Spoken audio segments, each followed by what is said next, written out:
Hey everyone, and we're back on the road, or should I say, in the skies. This is the start of our next big bucket list adventure, and we're flying halfway around the world to kick it off, from Adelaide to Kuala Lumpur,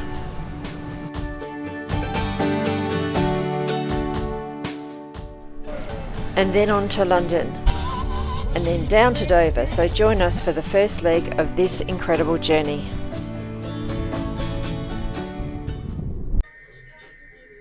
Hello. Hello. We're not in a caravan park. No. We are in a hotel room at an airport. We're actually at the Adelaide airport, and we are the night before, so we're here ready nice and early to get the flight tomorrow morning. But we are on another exciting new journey. We're at the Atura Hotel Yeah. at Adelaide Airport. And where are we going tomorrow? We're heading to Malaysia, to Kuala Lumpur. And then after that... 2-night stopover, and then we're off on a half-world cruise.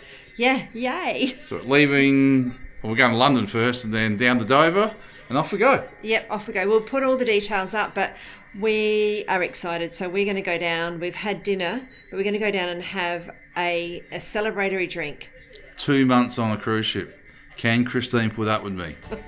Yeah. All right, see you soon.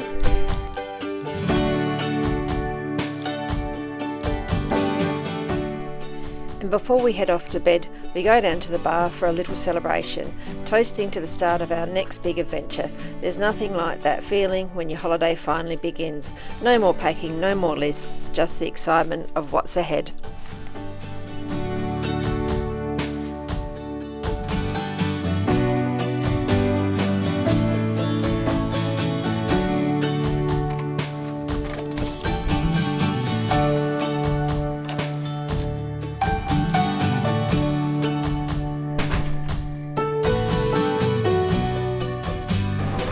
Well, here we are. It's bright and early. Are you excited? Oh, very.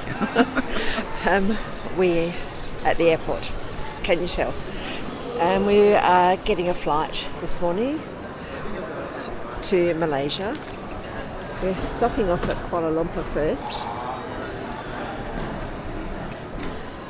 And we've got 2 days there before we head over to London to Heathrow, and we've got a few days there, and then we're on our cruise, so we're a little mini holiday before our holiday.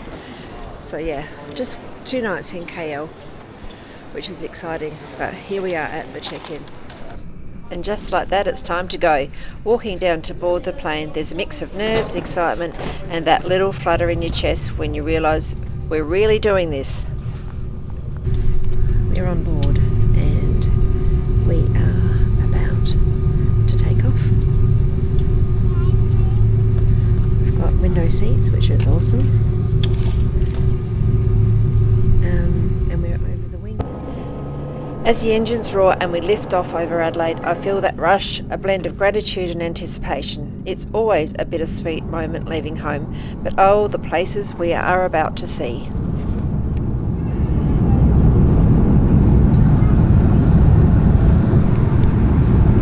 It's lunchtime and I got my meal. Only for the special people. Yeah, I ordered gluten-free. I'm trying to change my diet to see if it helps. See what happens.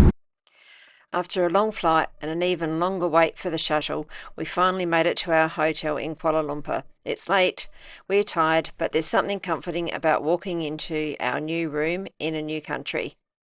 Before we crash for the night, there's something we have to do. Find some food and jump into the warm pool. The weather's changed and so have we.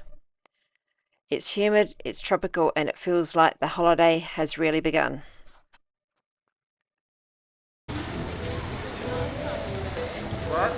How's the pool? Beautiful. Are you a little bit more up for the camera in your face now? Oh yes, I'm all right now. We finally made it. We got here. We struggled a little bit with the shuttle service to the hotel. We didn't have cash. Taxi drivers want cash. We hadn't downloaded the Grab which is the Uber app. So yeah, we waited over 2 hours for our shuttle to come to the hotel. So, and it wasn't very clear about where we wait. But anyway, we are here in Malaysia. We're staying at the Ibis, right near the international airport. So, it's really nice, quite new. Rooms are good. Pool is good. The drinks are cold.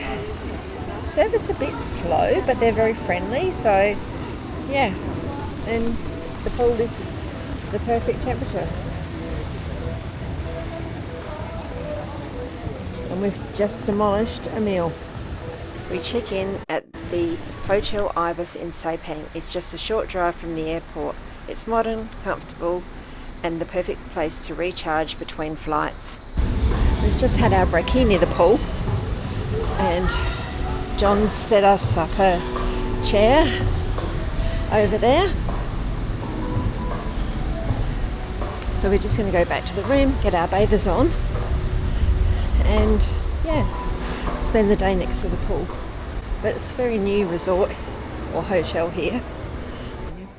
The hotel has a 24-hour reception desk, a restaurant, buffet breakfast for an additional cost, flight information displayed, and a vending machine for snacks if you need anything. Hello, darling. Hello. Probably best if I don't give a lot of instruction today.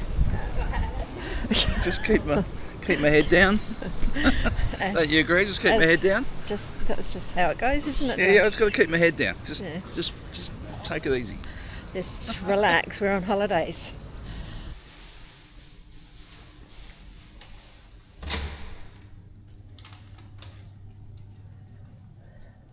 Beautiful. All tidy. How lucky are we? That's our pool for the day. So we've got one whole day of relaxing before we go on a holiday. The reason why is someone can't cope with long haul flights and being cooped up, because that was an 8-hour flight that we just did from Adelaide to KL, and the next flight I think is about 13 hours, and it's KL to London. It will be long, but we've actually got a seat with extra leg room at the front, and it just happened to get that, so which is good. And how's the Serenity?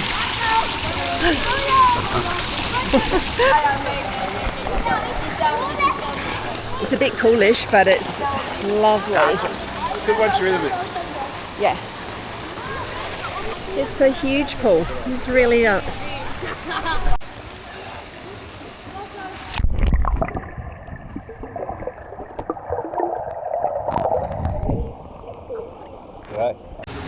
It's a lovely day here in Kuala Lumpur, out near the airport in the Ibis Resort. So we've had breakfast and we're just lounging around. My wife's looking very lovely in her bathers in the pool. Thank you. She's a very lucky lady, that Christine. Don't you think so, viewers? Maybe not. Anyway. No. What have you got to update today, darling? Today is just a lazy day. Yep. We're in London for, how many nights are we in London? 3 nights. 3 nights. So we've got some fun things to look forward to. Catching up with our friends Susie and Jeff, who we're going on the cruise with, but we're also going to go to a music festival. It's a family-friendly music festival, and it's at Blackheath in London. So, and big feature is Boy George, which will be a lot of fun. Can you sing us a couple of lines of your favourite Boy George? Come a chameleon, you come and go. That'll do. Not a bad little spot where we're set up for the day. We're going to go and have a pre-dinner drink. We're the only ones, isn't it? Well, we can sit outside near the pool. Very humid. It's a bit hot. It is a bit hot. It is very hot. Nice little breezy bit coming in through here. Pre-dinner drinks going well. We've ordered some dinner. So yeah. Just a little Cheeky Carlsberg. They were the words I was going to use. Coming out of your vocabulary, a cheeky Carlsberg. We're on the way to the airport again. Yes. It's 7:15. 7:15 in Kuala Lumpur, so time zones doesn't really matter to us now. It's just 7:15 in the morning. We just need to get to the right airport at the right time, get on the right airplane and not lose our baggage. So far so good, didn't even think about that. We're on the shuttle bus leaving the hotel, which is a really good service.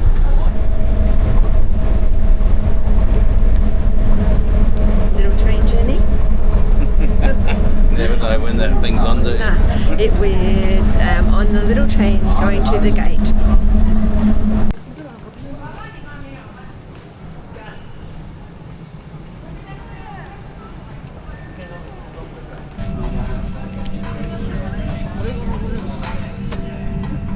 We are on the flight, which is exciting, and we've got leg room. Look at this. Yay. No window, but that's okay.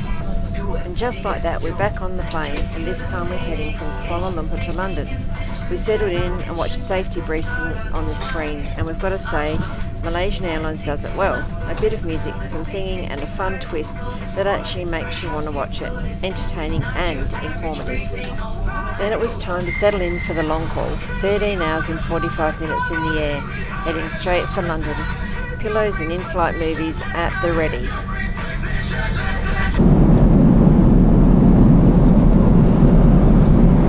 It's nearly over. We've got 45 minutes to go, so we've done 13 hours.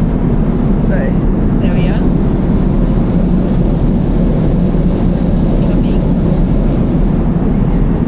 Coming into London. But we've been very lucky because we've got leg room.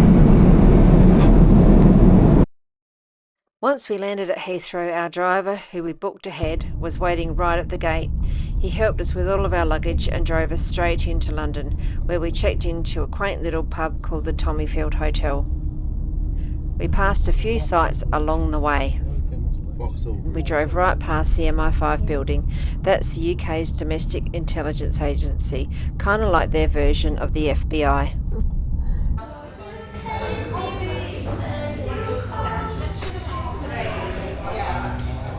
Here we are at the pub, absolutely shattered. Tired. But I'm tired. And we're going to have a pub dinner and then we're going to head to bed because we're tired. But it's a beautiful day.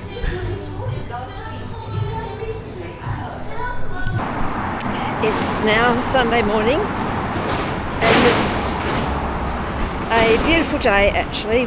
We've a bit messed up with our time zones and what we're feeling like. But we did have a good sleep last night, didn't we? Decent enough. Woke up about 3:30 in the morning, but I think we're acclimatising pretty well. So today is a day where we're going to go out and have a look at a few things. And we're going to the Uptown Music Festival, which is at Blackheath Common. But we're walking towards the Thames River and Tower Bridge and London Bridge.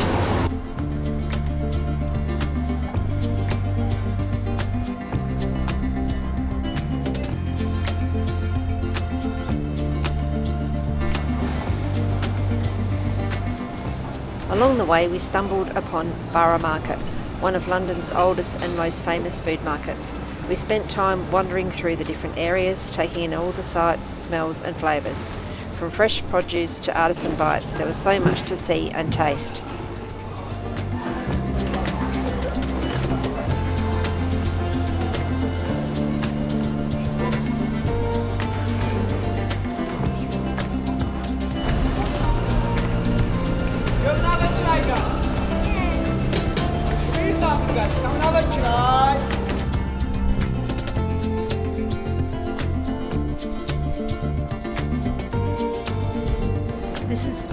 Tower of London where the crown jewels were kept. We've just been wandering our way along the Thames River. So we'll keep going and we'll find Tower Bridge in a sec.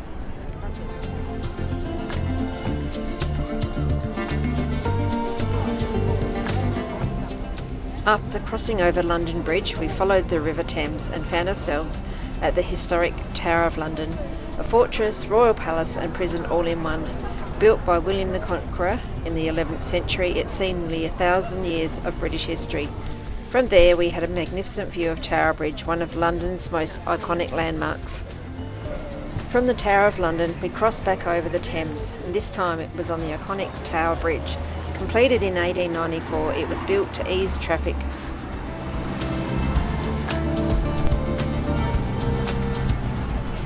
Its striking Victorian Gothic design blends beautifully with the nearby Tower of London, and walking across it gives you fantastic views of both old and modern London.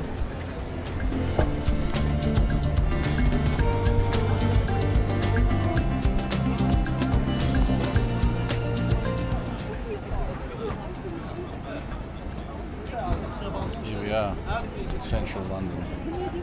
You might think I'm a tour guide of London, but I'm not. I'm just an Australian doing his best with his tour manager wife. How's she going today? She going alright? Yep. You got some good footage? Yep. It's all those people out there. She's doing a good job. We've hit the ground running. You sort of have to. Seen some sights that you're quite impressed with, though. Then it was time to jump on a train and head up to Blackheath Common, the beautiful open space just southeast of the city and the home to the Uptown Festival. Hey, we are at the Uptown Festival. Big ticket item is the Boy George and Culture Club coming on a bit later. Show 'em the stage. So we're in the VIP bit. It's early yet.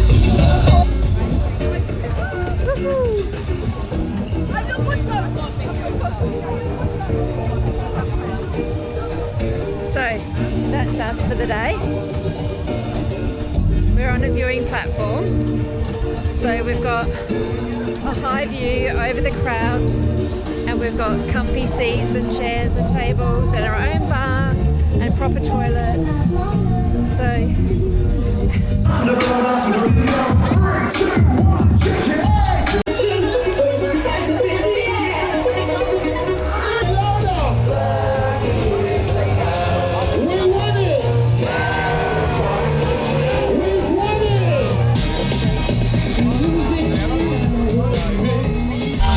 To wrap up the night, Boy George and Culture Club hit the stage for their final set.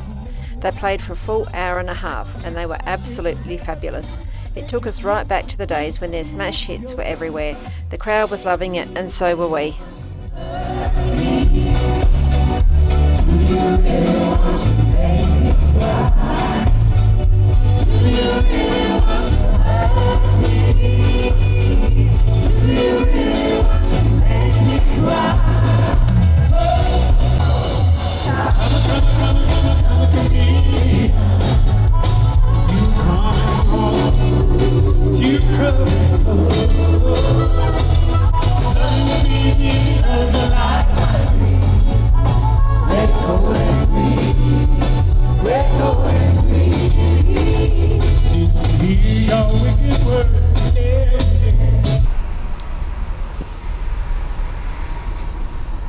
Hello.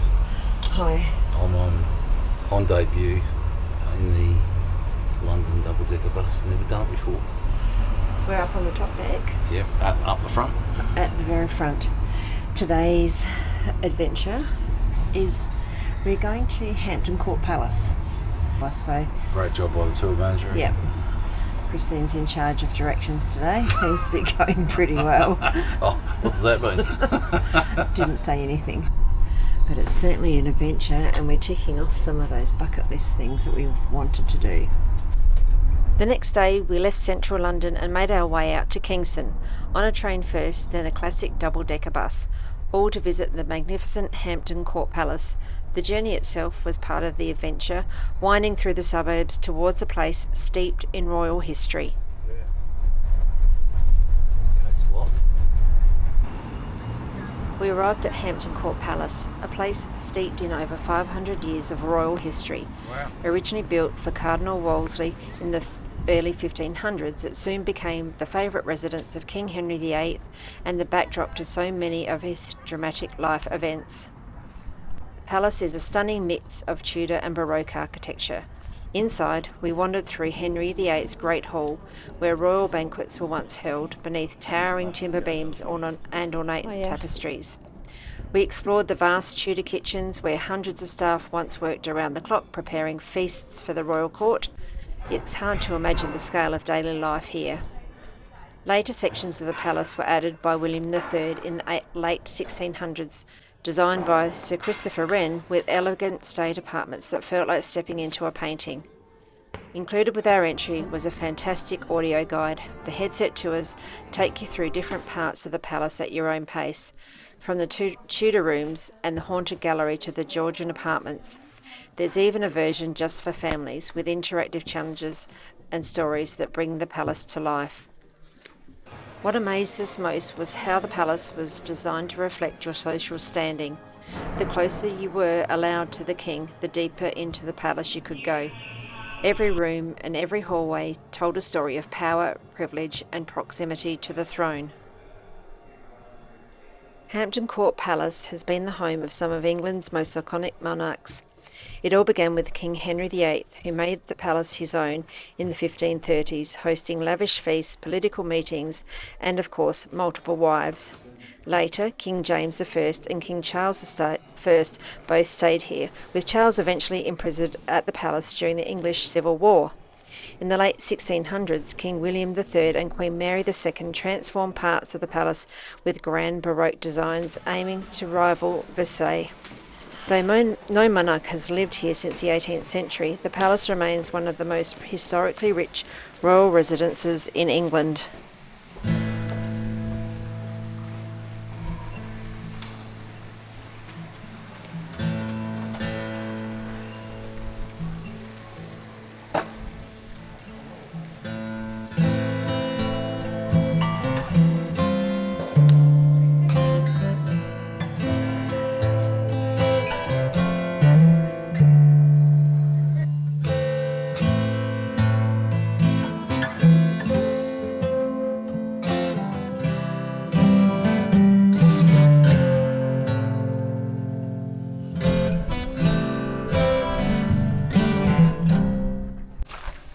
So, what do you think of this?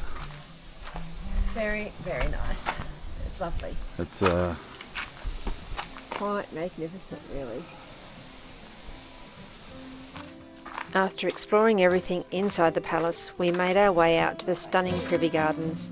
Beautifully manicured and filled with royal elegance, it was a perfect spot to wander and reflect on everything we'd seen.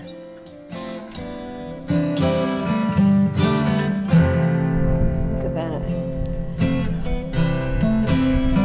the chimneys. Every room has a fireplace. It really blew us away, the history, the opulence, the brutality, and the sheer beauty of the architecture. All of it wrapped up in this one extraordinary place.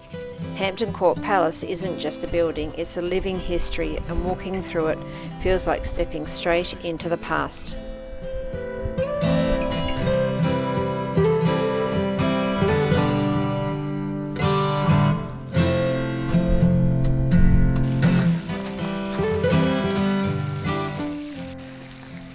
So, that's ended our tour. That's ended our tour. Are you impressed?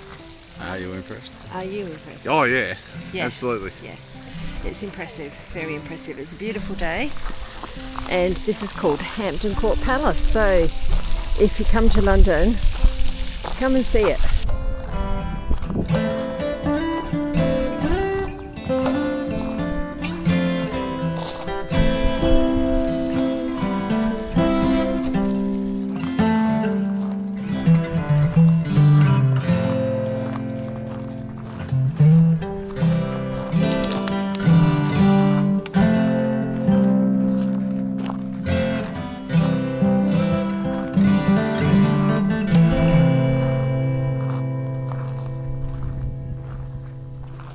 last stop at Hampton Court was the Royal Tennis Court, one of the oldest surviving courts of its kind, dating back to the 16th century.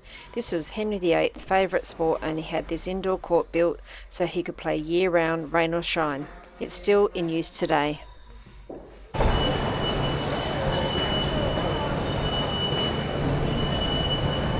Morning. Good morning, good morning, good morning. Got the suitcases here. We're at Victoria Station and we're ready to get on the train to go to Dover. And it's all happening. So, yeah, we're just going to sit and wait. Our time in London had come to an end, and the next morning we met up with our friends Jeff and Susie at Victoria Station. From there we hopped on a train to Dover, where we'd spend one final night on land before the real adventure began, a cruise that would take us halfway around the world.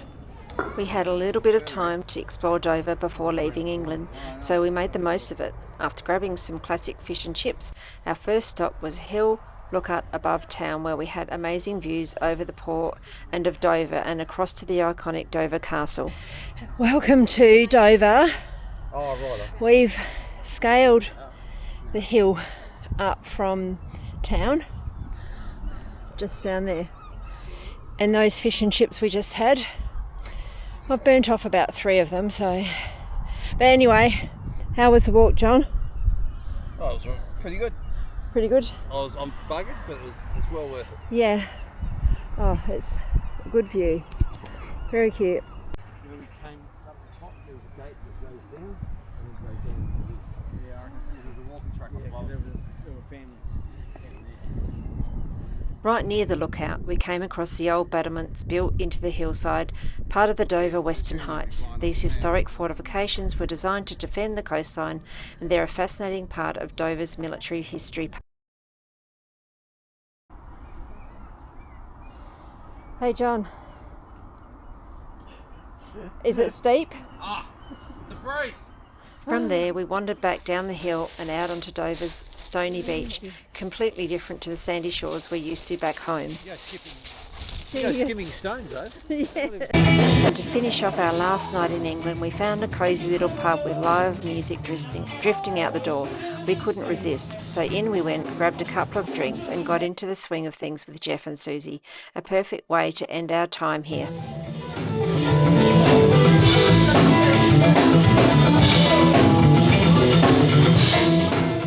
And that brings us to the end of this episode and the first leg of our journey from Adelaide all the way to Dover. It's been a whirlwind of flights, history, great food and unforgettable moments. But this is just the beginning. Next, we step on board for the adventure of a lifetime, a cruise that will take us halfway around the world.